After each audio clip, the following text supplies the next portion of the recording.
നിങ്ങളെവരുടെയും സാഹിത്യം കൊണ്ട് സമ്പന്നമായ സദസ്സിന് എന്റെ വിനീതമായ നമസ്കാരം. സ്ത്രീ അബലയല്ല, പ്രതികരണ ശേഷിയുടെ മൂർത്ത രൂപമാണ്. ഈ അച്ഛനുമായി ദ്രൗപദിയെ പോലെ എന്നും എക്കാലവും എല്ലാ പുരുഷാധികാരത്തിന്റെയും എല്ലാ യുദ്ധങ്ങളുടെയും എല്ലാ ധർമ്മങ്ങളുടെയും കുരുക്ഷേത്ര ഭൂമിയിൽ ഞാൻ കാത്തിരിക്കും. അവസാനത്തെ ദുഃശാസനനും അവസാനിക്കും വരെ. സ്ത്രീ പുരാണങ്ങളിൽ, ഇതിഹാസങ്ങളിൽ, ചരിത്രങ്ങളിൽ, കഥകളിൽ, കവിതയിൽ, ഭൂമിയിൽ എന്തിന് സ്വർഗത്തിൽ പോലും ദുരിതങ്ങൾ ഏറ്റുവാങ്ങുവാൻ വിധിക്കപ്പെട്ടവൻ.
എന്താ മന്ദശക്തിയുള്ള ഒരാളുടെ ഭാര്യ ചേർത്ത് വെച്ച് പിറ്റി പണിയുക.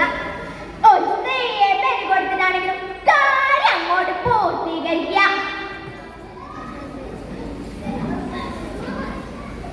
നിങ്ങളാരും കരയേണ്ട, തമ്പുരാനെ ധിക്കരിക്കാൻ നമുക്കാവില്ലല്ലോ. എന്നെ ചേർത്ത് പിറ്റി പണിതോളൂ. പക്ഷേ എന്റെ കുഞ്ഞ് കരയുമ്പോ എനിക്ക് അവിടെ മാറി എടുത്ത് മുലയൂട്ടണം. എന്റെ മരണം, എന്റെ കൈകളും നിങ്ങൾ മൂടരുത്.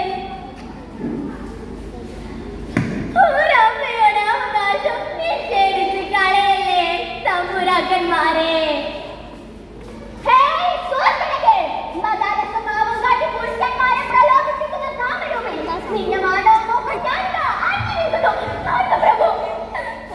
രാക്ഷസകുല ജാതിയാണെങ്കിലും ഞാനും ഒരു പെണ്ണല്ലേ. പുരുഷനൊത്ത് ജീവിച്ച് ഒരു കുഞ്ഞിനെ നൊന്ത് പ്രസവിച്ച് അതിന് മുലയൂട്ടുവാനും ഞാനും ആഗ്രഹിക്കുന്നത്. എന്താണ് തെറ്റ്? പുരുഷാധികാരത്തിന്റെ, പുരുഷഗർഭിന്റെ, ഒരു കാട്ടു പെണ്ണിന്റെ സഹായത, മാതൃത്വം നിഷേധിക്കപ്പെട്ട കാട്ടാള നീതി. നിങ്ങൾക്കറിയാമോ? ഒന്നോ രണ്ടോ ദിവസമല്ല, 40 ദിവസം എന്റെ പൊന്നുമോളെ കാണാതെ, അവൾ എവിടെയാണെന്ന് അറിയാതെ ഞാൻ അനുഭവിച്ച വേദന നിങ്ങൾക്കറിയോ? ഒടുവിൽ 43-ാം ദിവസം കീറി പറഞ്ഞ ഭയന്നൊരു പോലെ മോളെ പാതി ജീവനോടെയാണെങ്കിലും എനിക്ക് എന്റെ മോളെ തിരിച്ചു കിട്ടിയല്ലോ. ഏതെങ്കിലും ഒരോടയിൽ ചീർത്ത് മൂടിക്കിടന്നില്ലല്ലോ എന്റെ കുട്ടി. എല്ലായിടത്തും എവിടെയും അവരുടെ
നന്ദി, നമസ്കാരം.